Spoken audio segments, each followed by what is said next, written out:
Chapter 11, Pronouns. Chapter 11 covers the following: the personal pronouns in Latin, the formation of idem, eadem, idem, meaning the same, and as usual, at the end of the lesson, we'll review the vocabulary which you should memorize in this chapter. But before we begin, a brief warning. This chapter requires a great deal of memorization. Many of the forms you'll learn here are irregular, or at least they may seem to be at first. However, there are in fact patterns underlying many of the apparent irregularities, and wherever these patterns exist, I'll point them out to help you in your memorizing. But the sad fact is, you'll need to spend a good deal of time studying and memorizing these important and common pronoun forms.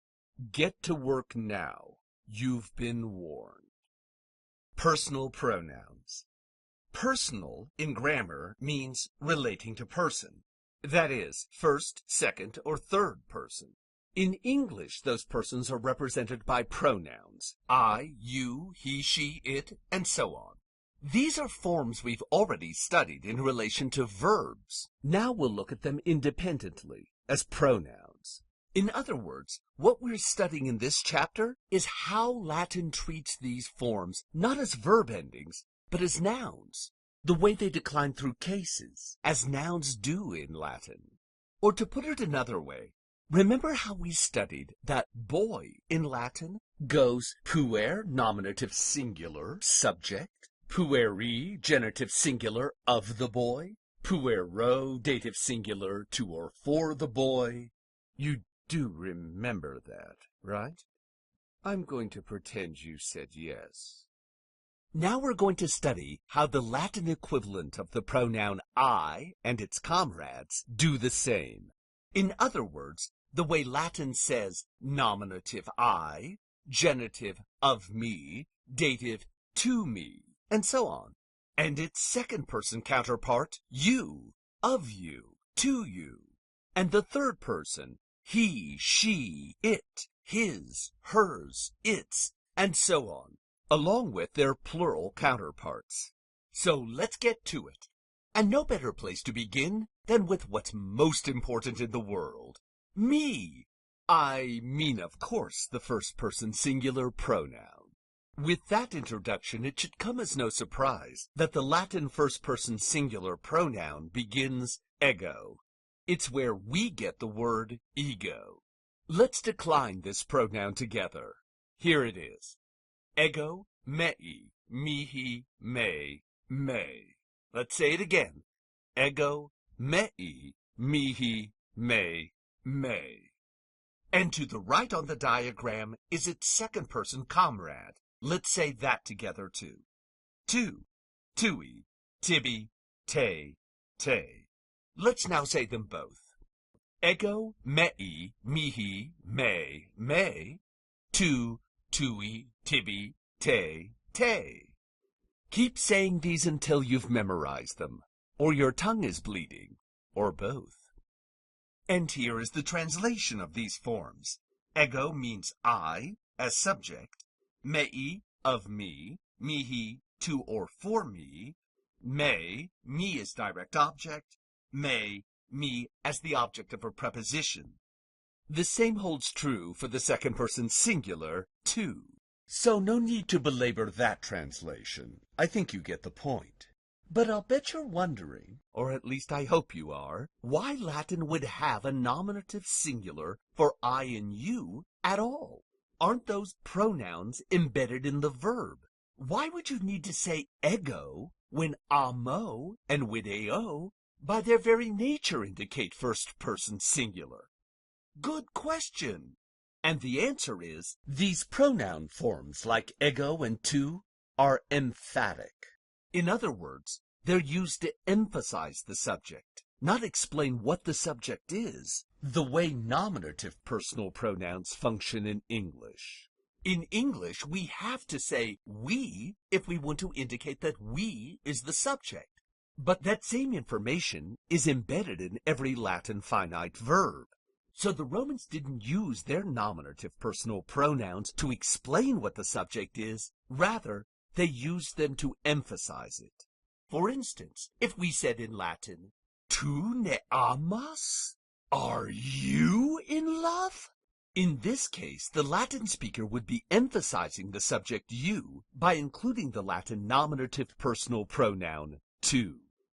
I can't leave ego and tu without talking a little linguistics. If linguistics bores you, stick your fingers in your ears for the next 2 minutes. Because personal pronouns are commonly used forms in Indo-European languages, they reveal some interesting features of the evolution of those daughter languages which developed out of the mother tongue that Latin and English share, Proto-Indo-European. Originally, the Latin word ego and the English word I were the same word. Both evolved from a form that looked like ego, so Latin actually changed the form of this pronoun very little. But in English, the inherited G transformed at some point into a k sound. This ended up as a form that sounded like ich, which is still the Dutch word for I. Compare German ich.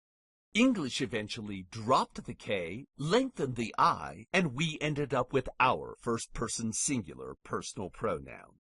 The same interchange between C and G can be seen in our word cold and the Latin word gelidus, both from an Indo-European base that means frozen. Also, English kin and Latin gens come from a single Indo-European word that meant family. A comparable pattern of change explains tu in Latin and thou, the archaic English form of you.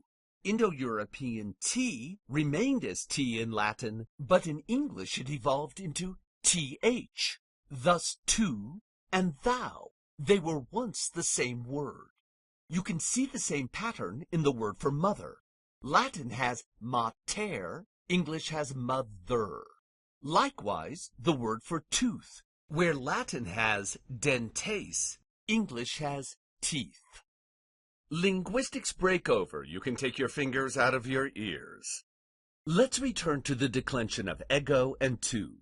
Their genitive singular forms, mei and tui, show the same I ending seen in second declension.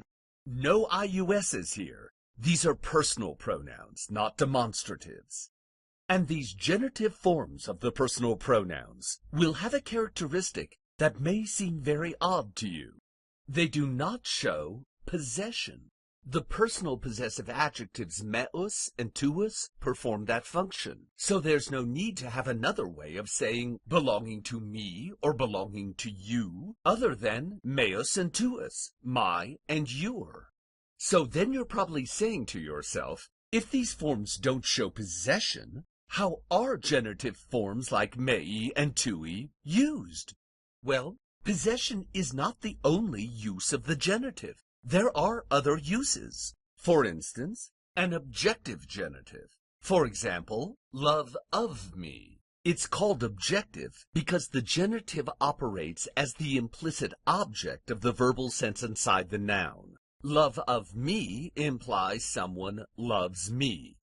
Another use of the genitive that doesn't show possession is the partitive genitive, as in some part of me. Wheelock discusses both on page 50, footnote 4. Was that too much? I have the sense I've lost some of you, and I don't want to threaten your love of Latin by throwing too much grammar at you too fast. If that's the case, sorry. If you got what I just said about objective and partitive genitives, great. But if not, don't panic. You're not responsible for knowing these uses of the genitive right now. Those are dragons we'll slay when we get to a different dungeon. Returning to the declension of ego and tu, the dative case forms are mihi and tibi. Not much I can do to help you memorize those, other than to point out they look like each other. Sorry. Memorize them. At least the last two forms won't be that complicated. Me and te are the accusative and ablative forms of these pronouns. Me, come on, looks like me. And te, well, you're just gonna have to memorize that one. One more thing to note about these pronouns is how they operate with the preposition cum, the preposition we learned in the previous chapter. When Latin says with me, it does not say cum me, but me cum. It's an idiom.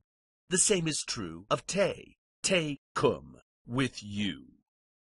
And here is the plural of ego and two, nos and wos, we and y'all. Let's recite these forms together. Nos, nostrum, we'll talk about nostri in a second.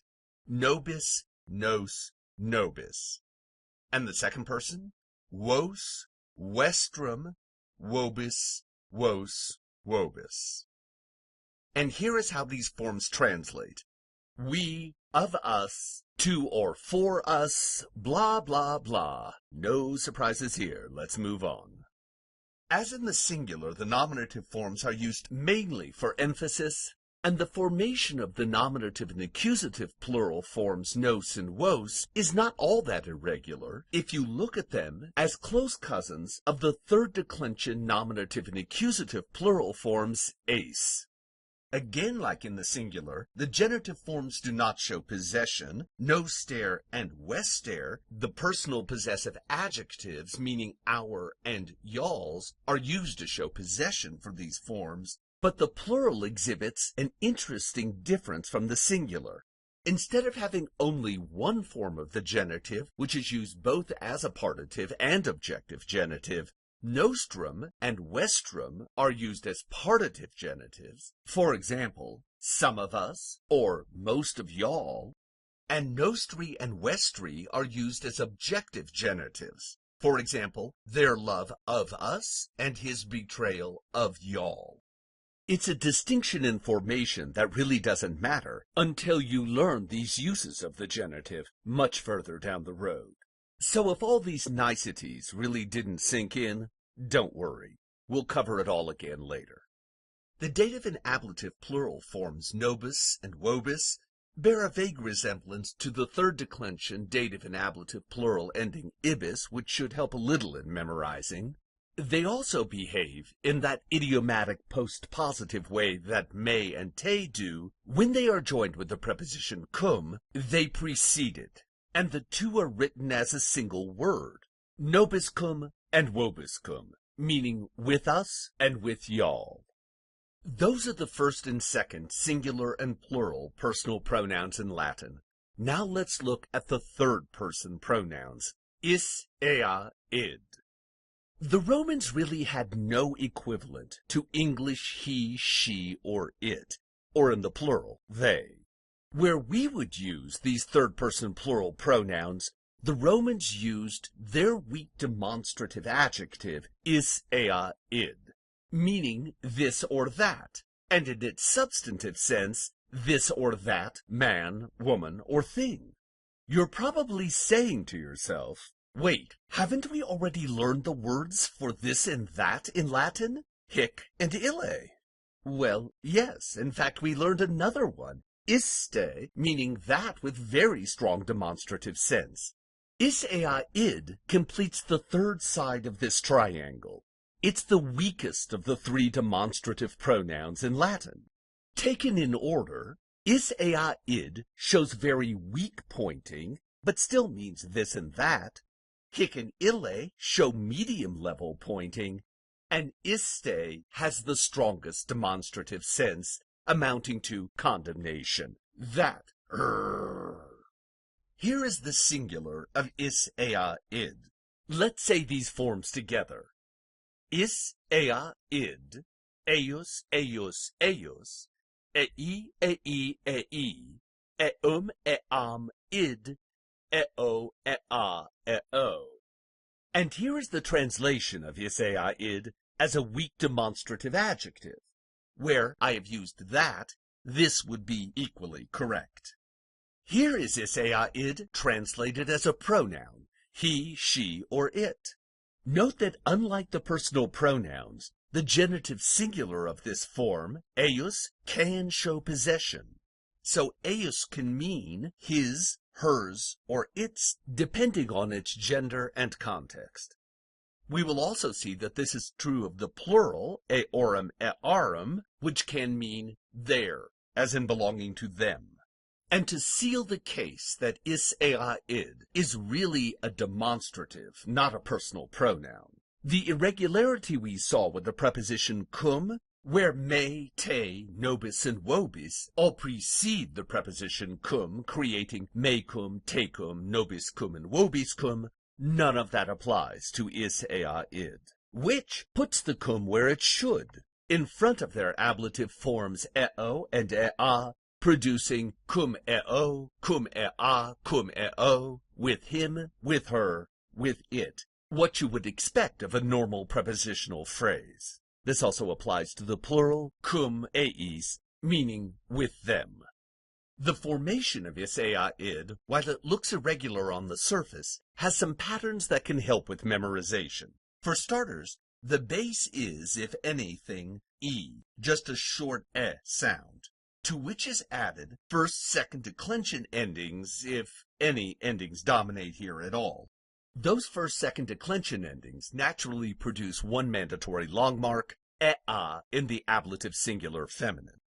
Typical of Latin irregular forms, the nominative singular masculine is highly irregular, though the s ending does resemble the nominative singular in third declension. More irregular is the change of base, from e to I, a change seen also in the nominative singular of the neuter, id, which means that will also be the accusative singular of the neuter, because, remember, neuter nominatives and accusatives are always the same. Since is ea id is actually a demonstrative pronoun, not a personal pronoun, it exhibits the archaic genitive singular ending ius and its dative singular counterpart I, producing eius and ei. Surely there's no need to remind you that hic has a genitive singular huius and a dative singular huic, ille, illius, illi, solus, solius, soli, unus, unius, uni, and so on. You did remember that, right? Well, good for you, surely. And as if there were any need to prove the point further that is ea id is really a demonstrative form, not a personal pronoun, its neuter singular id shows the D characteristic of archaic demonstrative forms like illud, istud, and aliud. Here is the plural of is ea id. Let's say these forms together. Ei, ei, ea, eorum, earum, eorum, eis, eis, eis, eos, eas, ea, eis, eis, eis. As typical of irregular forms, the plural is regular where the singular is not. Simply take the base e, add first, second declension endings, with no mandatory long marks, and you have the plural of the weak demonstrative, meaning these and those, or as a pronoun, they, their, to them, and so on. Besides serving as a weak demonstrative and the closest thing the ancient Romans had to third-person personal pronouns, is ea id was used by the ancient Romans in conjunction with the suffix dem to create idem, eadem, idem, the Latin word meaning the same. From this Latin word comes the English word identical. Let's recite the singular of this form together. Idem, eadem, idem, eiusdem, eiusdem, eiusdem, eidem, eidem, eidem, eiundem, eiandem, idem, eodem, eadem, eodem. It should be instantly apparent to you that something is happening in this word which is foreign to the way Latin normally does its business. Because of the suffix at the end of the word, the case endings which normally come at the end come in the middle of this word. Maybe they should be called middlings. This was no minor annoyance to the ancient Romans, who were used to listening to the end of a word for the signals which told them how that word functioned in a sentence. How serious this problem could be can be measured by the scarcity of suffixes of this sort in Latin. There are simply very few. Besides that, as the suffix ran into different endings, the collision of sounds could cause irregularities which only exacerbated the problem. The first problem comes right at the first, the masculine nominative singular. where is runs into dem and contracts to idem. When the neuter nominative singular id does the same, it contracts to idem, one d and a short I. Thus the long mark on the I in idem, the masculine nominative singular form, is mandatory. The accusative singular features another irregularity caused by appending dem to the end of id. Attaching dem to the end of eum, the accusative singular masculine form of id produces the consonant cluster md, which will almost always change to the more pronounceable nd. The same will happen in the accusative singular feminine, where eyam dem will turn into eyan dem. As expected, there's another mandatory long mark here, the ablative singular feminine, eya dem, which distinguishes this form from the nominative singular feminine, and, well, let's look at the plural. Do you see a form that looks like the ablative singular but doesn't have the long mark on the a? That's right, the neuter nominative and accusative plural. No need to recite them. There are no real surprises here, except for one minor irregularity. In the genitive plural, eorum dem will become eorun dem, for the same reason that the accusative singular is affected. The genitive plural feminine, eorum dem, will become eorun dem.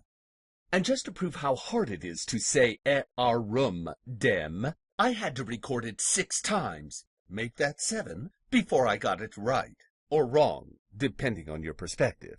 You try it. It's really hard to make your mouth go MD, but I do it out of love for my students. And here's something else I do out of love for my students. I make you review the pronoun forms we just covered. Let's take a little test. Remember, tests are the way teachers say they love their students. And there'll be a whole section of love like this on the second test. Here's how love works. I'm going to give you an English sentence with a word highlighted in red. Together, we'll work out what would be the Latin for that word. During any of this review, feel free to pause the presentation to look up forms and think about what the answer should be. Here's the first sentence. She gave me everything I needed. Me. That's first person singular. What pronoun does Latin use for the first person singular? Ego. And how is me functioning in that sentence? The indirect object. What case is the indirect object in Latin? Dative. Therefore, the correct form of the pronoun would be mihi. Next sentence. The author of this book is right here. This.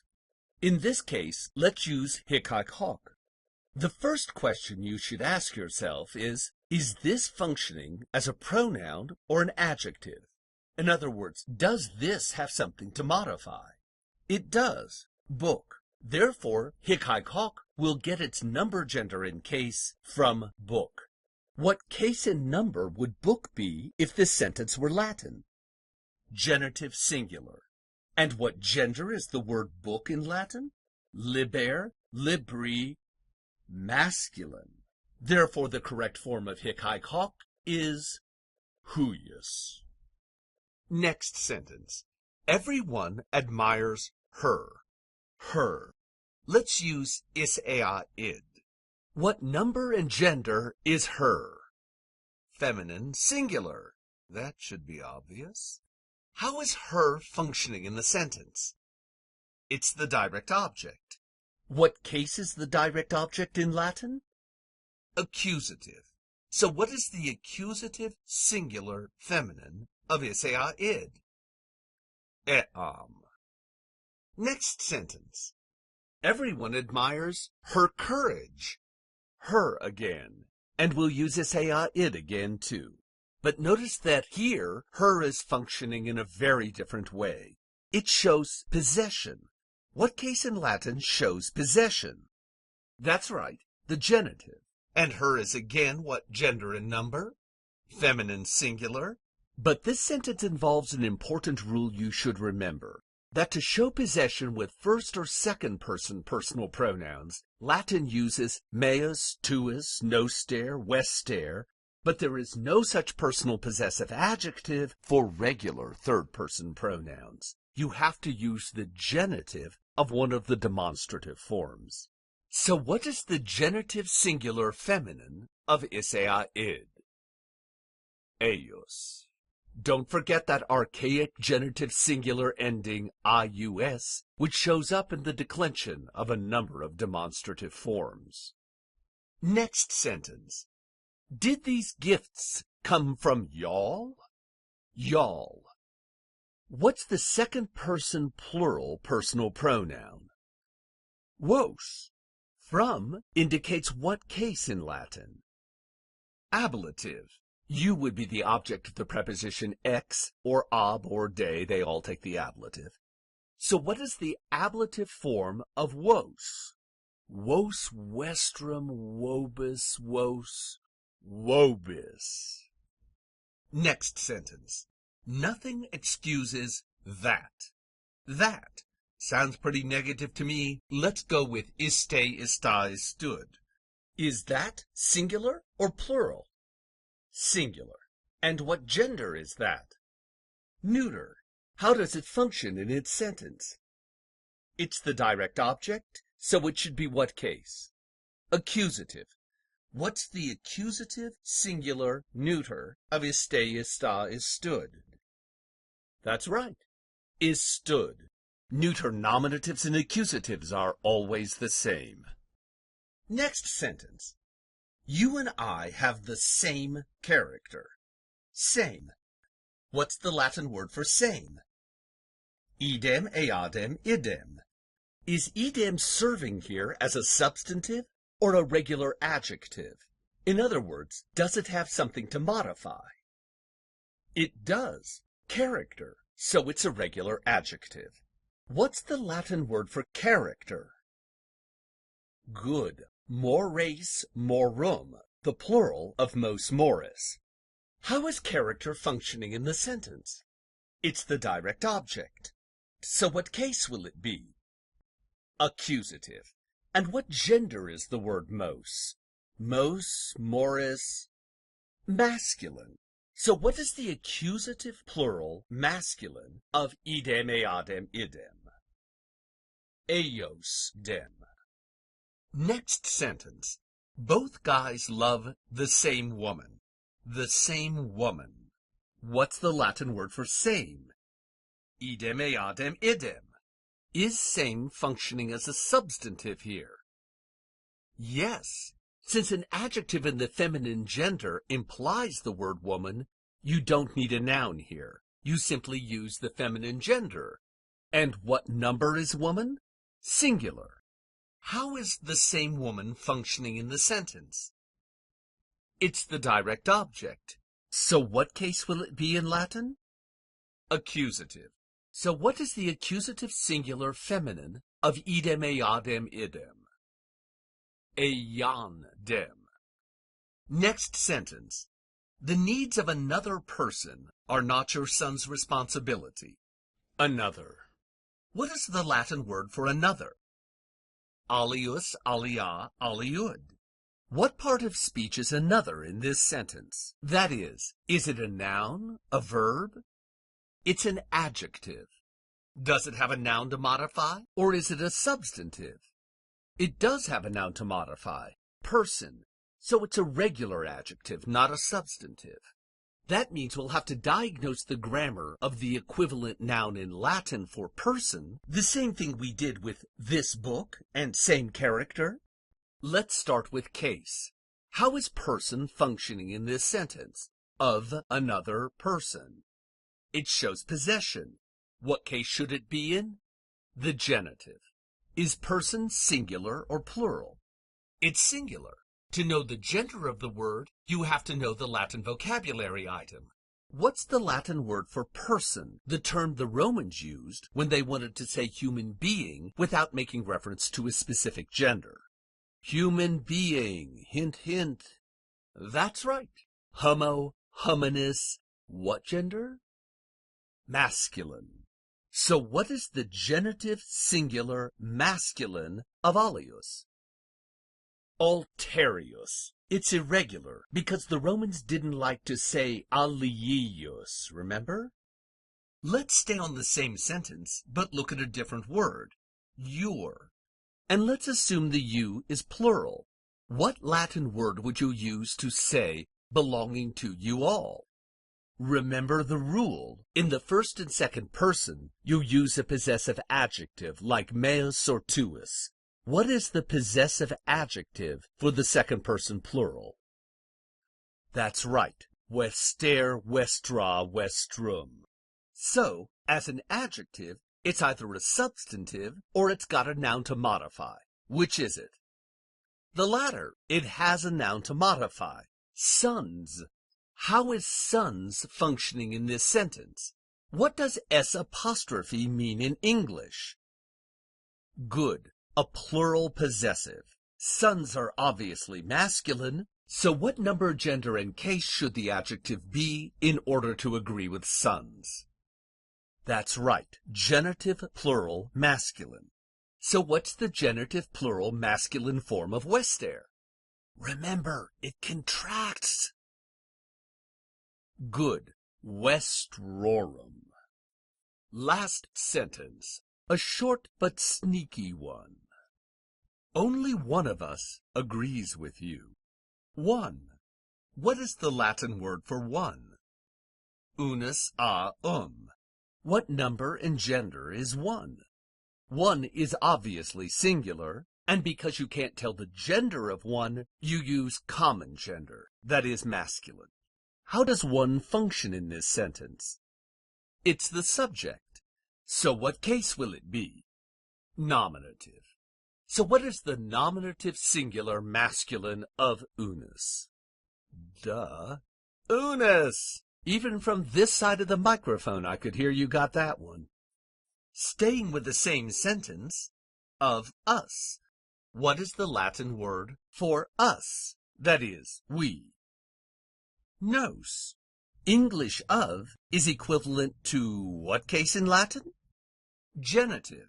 In this case, what kind of a genitive? Does this genitive show possession? Could you say our instead of us? Our one? Like our house? No, that would make no sense. Is it an objective genitive? In the same way love of us implies someone loves us, could you say some of us implies someone summing us? No, that makes even less sense. So, is it a partitive genitive? Does some of us refer to only a part of us?